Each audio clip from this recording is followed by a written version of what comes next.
Je n'ai plus faim. Si j'ai encore faim maintenant, vraiment, c'est que c'est pas normal. Un député, ça gagne 1 million de francs CFA au Cameroun. Donc je réussis quand même à me faire quelques provisions pour pouvoir manger à ma faim. Et c'est vrai, j'avoue que même en regardant là sur mon écran, j'ai des légères protubérances sur la figure. Je crois qu'il y a des boutons.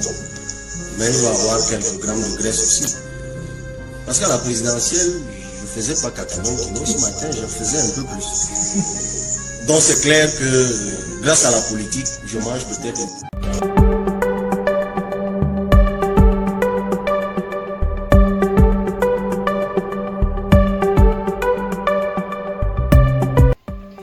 C'est vrai que c'est assez risible. Quand j'ai regardé la séquence, j'ai dit waouh.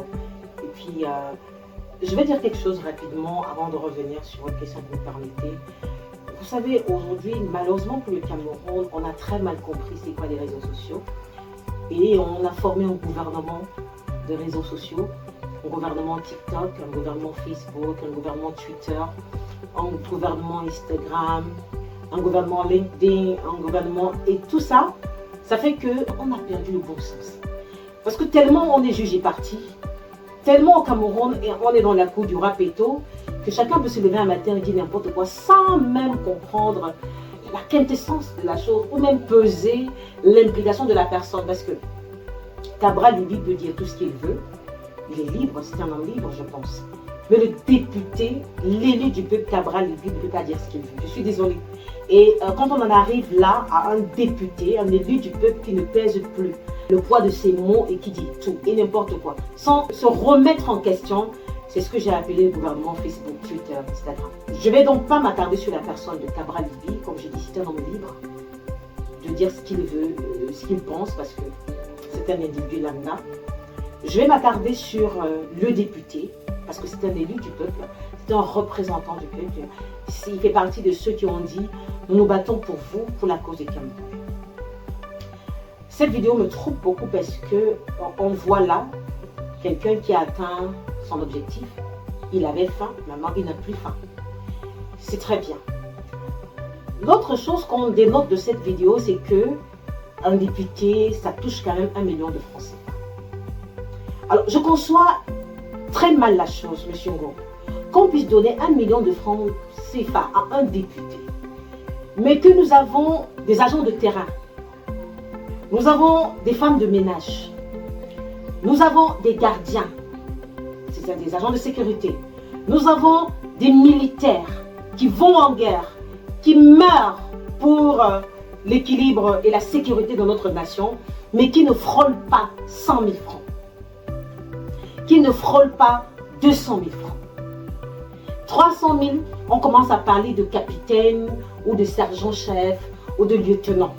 Mais qu'on ait des individus, parce qu'ils se font appeler députés, élus du peuple, qui touchent 1 million de francs CFA. Ça, c'est ce qui est du salaire, avec les avantages qui vont avec, véhicules, logements, et peut-être domestiques, et qu'on n'arrive pas à comprendre pourquoi notre pays est comme ça. Il est comme ça parce que là, on devrait mettre des priorités, on ne les met pas. Quand vous écoutez un personnage comme celui-là dire qu'en 2018, il ne faisait pas 80 kilos, et maintenant il en fait un peu plus, j'ai envie de lui poser la question. Combien de Camerounais ont pris du poids de 2010 à 2025? Combien de Camerounais ont pris du poids? Au point de dire que s'il a les boutons du visage, ce n'est pas seulement des boutons, c'est qu'il y a un peu de graisse. Combien de Camerounais ont pris du poids? Je vais aller plus loin, monsieur. Il y a un événement qui bat la chronique au Cameroun aujourd'hui, la mort du petit Mathis. Je ne vais pas m'en servir comme certaines personnes pour me faire voir. Parce que quand cette affaire a commencé, je me rappelle avoir fait une sortie, mais une sortie musclée, une sortie robuste contre tous les gouvernants de ce pays, contre le procureur, contre les premiers ministres, contre la première dame même, contre le chef de l'État, parce que quand même, c'est l'enfant de n'importe qui est mort, parce que si c'était leur enfant, le Cameroun aurait brûlé. Donc, pour dire que je ne me sers pas de cette affaire, mais je reviens sur cette affaire. Quand vous rentrez aux États-Unis, je vais prendre l'exemple de la Caroline du Nord ou du Sud, il y a beaucoup de lois qu'on a votées dans ces États-là à cause de la frayeur des événements qui ont suivi, soit l'assassinat d'une jeune fille, ou le viol, ou la perte d'une famille. On a voté des lois et on s'y est collé au fil des années. Combien de lois avons-nous votées après les féminicides dans ce pays? Combien de lois avons-nous votées après les viols des enfants, les sodomies des enfants? Combien de lois avons-nous votées dans ce pays après le massacre des familles? Combien de lois? Nous avons les populations de Garbour. Nous avons des enfants qui ont été massacrés dans les établissements scolaires. Nous avons le petit Mathis qui a été arraché à la vie avec toute la violence possible. Nous avons la jeune fille de 8 ans qui a été violée ici à Yaoundé par 4 gourous qui, heureusement pour eux, parce qu'ils sont nés d'une bonne famille, ont été relaxés parce qu'il y a des intouchables qui peuvent faire ce qu'ils veulent sans qu'on ne soit touché. Combien de ces lois ont été écrites et votées par les députés de cette nation en disant il y en a marre? Combien? Mais parce qu'ils n'ont pas faim, ils en ont pour leur ventre. Pourquoi doivent-ils encore se battre pour un peuple, entre guillemets, qui les a élus et les a placés à cet endroit? Ils ne peuvent plus se battre. D'ailleurs, je n'ai pas entendu le député Cabral Libby faire une sortie musclée là-dessus. Je ne l'ai pas entendu. Je n'ai pas entendu le député Cabral Libby. Je ne parle pas du candidat. Je dis bien, la personne de Cabral Libby peut faire ce qu'elle veut. J'en ai rien à cirer. Mais le député Cabral Libby ne peut pas faire ce qu'il veut dans un pays qui lui a fait confiance et lui a remis la destinée d'une population. Quelles sont les lois qu'il a votées? Ce même député ne s'est jamais levé. Si je ne m'abuse, ça devait être en 2020 ou 2021, quand la loi qui autorise 100 millions de francs CFA d'argent de poche aux députés. Je n'ai pas entendu Cabral Libby dire que je ne toucherai pas de cet argent parce que 100 millions de francs CFA par député, ça fait combien, monsieur vous? Fois 180 députés, c'est ça? On est dans les 18 milliards par an. Je n'ai pas vu ce député se lever pour dire il y en a marre. 100 millions de francs peuvent acheter combien de scanners au Cameroun? Combien de couveuses? Combien de matériel de dialyse, monsieur Ngo? Les enfants de triplés que nous avons perdus à leur baba, je pense que c'était là-bas. Parce qu'il n'y avait pas la nécessité d'accueil de ces enfants. Combien de ces 100 millions peuvent régler les conditions de vie des Camerounais? Combien? Mais il ne peut pas se gêner.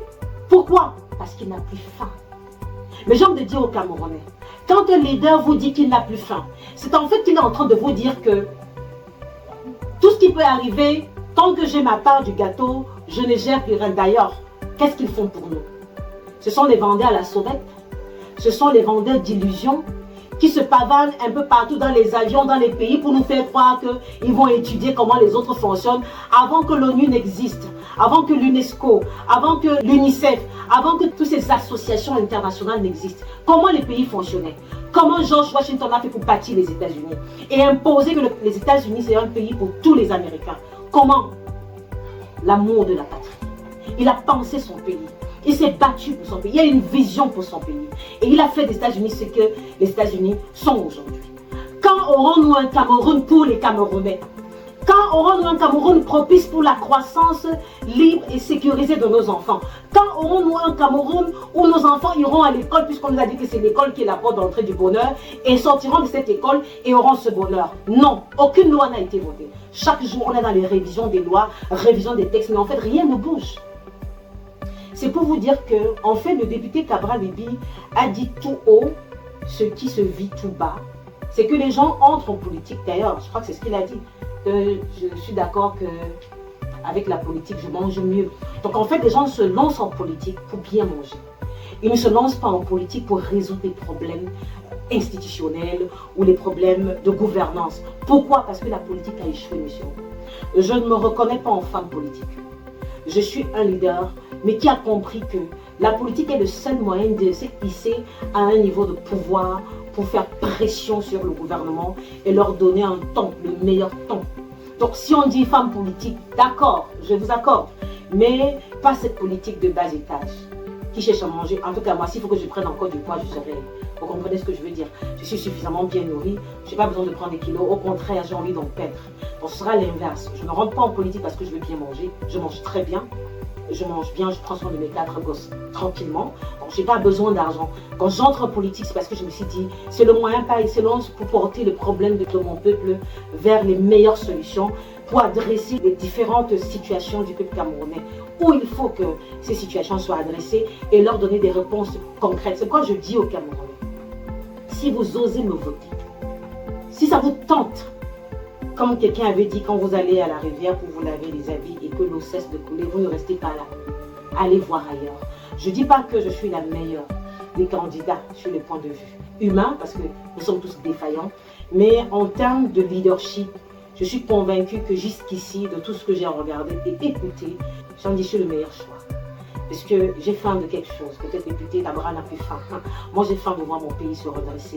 J'ai faim de voir mon pays se lever. J'ai faim de voir le Cameroun être dégagé de toutes ces mains invisibles qui passent le temps à foutre la merde, excusez-moi l'expression. J'ai faim de ça. J'ai faim de justice. J'ai faim d'équité. J'ai faim d'équilibre identitaire. J'ai faim de développement économique, socio-culturel. J'ai faim de voir un pays prospère et frapper la poitrine devant ce qu'on appelle les nations puissantes ou les nations stables. Moi, j'ai faim de ça. Donc, j'ai faim, monsieur vous. Et pas de nourriture. Non, pas de ça. Donc, je suis désolée, mais je pense que c'est intéressant, ce n'est pas au hasard. Dieu a bien voulu que l'honorable Cabral le dise pour que ceux qui ont des oreilles qui puissent entendre. Que tous ces gens-là, ce sont des mange-mille, ce sont des flatteurs qui vivent aux dépens de ceux qui les écoutent. Mais en réalité, ce sont tous, mais sauf les élus du peuple, ce sont les élus de leur ventre qui cherchent davantage comment il faut encore manger, manger et manger et manger encore. Et au besoin, tant qu'ils ont de quoi manger, s'il faut sacrifier X et Y, ils vous sacrifient tout de suite sans regarder derrière parce qu'il faut manger. Donc je dis aux Camerounais, si vous osez me voter, si vous avez envie d'explorer d'autres sphères, ok, comme vous avez fait en 2018, vous avez cru en Cabral, vous avez cru en Camto et en plusieurs autres leaders. Si vous osez croire en moi, je puis vous rassurer que j'ai un front assez têtu, assez dur d'ailleurs. Ceux qui travaillent dans le gouvernement du chef d'État actuellement, pour certains, ils me connaissent un tout petit peu. On a pu se frotter les épaules. Ils savent que je n'ai pas de prix. Donc, si vous voulez m'acheter, il n'y a pas de prix pour moi. Donc, il ne faut même pas essayer. Alors, si quelqu'un vous dit qu'il n'a plus faim, c'est qu'on a atteint le prix qu'il voulait, 1 million de francs CFA. C'est bon, donc il n'en a plus besoin. Moi, je ne sais pas combien de zéros vous allez mettre derrière 1 million pour pouvoir acheter cette vision que je nourris depuis des années, où j'ai été enfant de la rue, donc je sais ce que les enfants de la rue subissent, M. Ngo. J'ai été femme de ménage, j'ai été nounou, j'ai vendu à la Sauvette, j'ai vendu l'eau sur ma tête, les jus, j'ai vendu le poisson brisé, j'ai vendu les beignets haricots bouillis. J'ai fait tellement de choses que je pense que Dieu m'a rodé pour que je comprenne c'est quoi la valeur de la vie, pas pour que je vienne chercher un salaire d'1 million de francs CFA. Pas que les problèmes que j'ai aujourd'hui, 1 million de francs CFA ne sauraient résoudre, même 1 milliard. J'ai des problèmes gros comme un dragon, parce que mes problèmes sont à la hauteur de mon pays. Il n'y a pas un montant qui pourrait suffire pour que je puisse vendre mon pays. Donc il n'y a pas un montant pour l'acheter. Donc je lance comme ça un conseil aux Camerounais. Faites attention de ceux qui viennent vous vendre le rêve sans pourtant poser des actes concrets, parce que j'en viens, je vais chuter par là. Monsieur Ngo, avec un salaire de 1 million de francs CFA, vous pouvez quand même subvenir aux besoins de 1, 2, 3, 4, 5, même 10 Camerounais. Parce qu'avant, je n'ai jamais eu un salaire d'1 million de francs CFA, tout de suite, je vous le dis tout de suite. Mais les personnes que j'ai touchées, les personnes que j'ai envoyées à l'école, des familles que j'ai pu affecter positivement, je n'ai pas eu besoin d'1 million de francs CFA pour le faire. J'ai eu besoin de l'amour que j'avais pour mon peuple et du minimum que je pouvais leur donner. Mais on peut bien voir qu'à côté des 100 millions de francs CFA, que les députés camerounais prennent dans nos caisses 18 milliards par an, et des 1 million de francs CFA qui leur servent de salaire, avec les avantages qui suivent, ils sont trop rassasiés pour réfléchir. Ils sont trop rassasiés pour penser. C'est pour ça qu'il faut revoir le porte-monnaie des députés. Il n'y a pas que revoir le porte-monnaie des ministres, comme l'honorable Cabral le dit souvent dans ses... Non. On ne va pas seulement revoir le porte-monnaie des ministres. On va revoir le porte-monnaie des députés. Il faut qu'un député ait suffisamment faim pour se battre pour le peuple. Donc on peut revenir aussi à 36 200 francs, pourquoi pas. Ou à 100 000 francs. Pendant que le militaire qui se bat, il a la monnaie de singe comme salaire. Un député qui dort chez lui, qui ronfle, qui prend les avions, il a 1 million de francs CFA. C'est le monde en l'envers. Donc on va rééquilibrer la balance et faire les choses comme elles doivent être faites. C'est même la honte en fait. Cette vidéo, ça fait froid dans le dos. Ailleurs, je ne pense pas qu'on entendrait des députés qui viennent chez le mariage. Quand on va chez les banques pour copier des bonnes choses, copions tout quand même. Pas seulement se faire des selfies devant la Tour Eiffel. Il faut aussi copier que vous n'allez jamais entendre un député français, jamais entendre un député américain, jamais entendre un député de quelconque pays dire qu'il n'a pas faim parce que son salaire le suffit. Vous n'allez jamais entendre ça. Il n'y a qu'au Cameroun qu'on peut entendre ce genre de grossièreté et on acclame. Et ceux qui continuent de poursuivre un pareil personnage, je dis bien le député. La personne est Cabral, comme j'ai dit, il fait ce qu'il veut. Je pense même qu'on en parlerait. Mais j'en parle parce que c'est un député. J'en parlerai comme ce serait, même si ce serait d'ailleurs, dans l'une de vos invitations, je crois avoir tiré sur le président de l'Assemblée nationale et sa traîne qui se permettent d'habiller des enfants de 12 ans et de 16 ans avec des couleurs de RDPC juste parce qu'ils veulent montrer qu'il y a encore des militants en face. C'est des gens comme ça qu'il faut dégager carrément de la scène. parce qu'il n'apporte rien que de la désolation et davantage il montre à l'opinion publique que le Cameroun c'est un pays qui risque d'aller nulle part avec ce genre de classe d'élite. Et c'est des choses qu'on doit corriger au Cameroun. Merci à vous.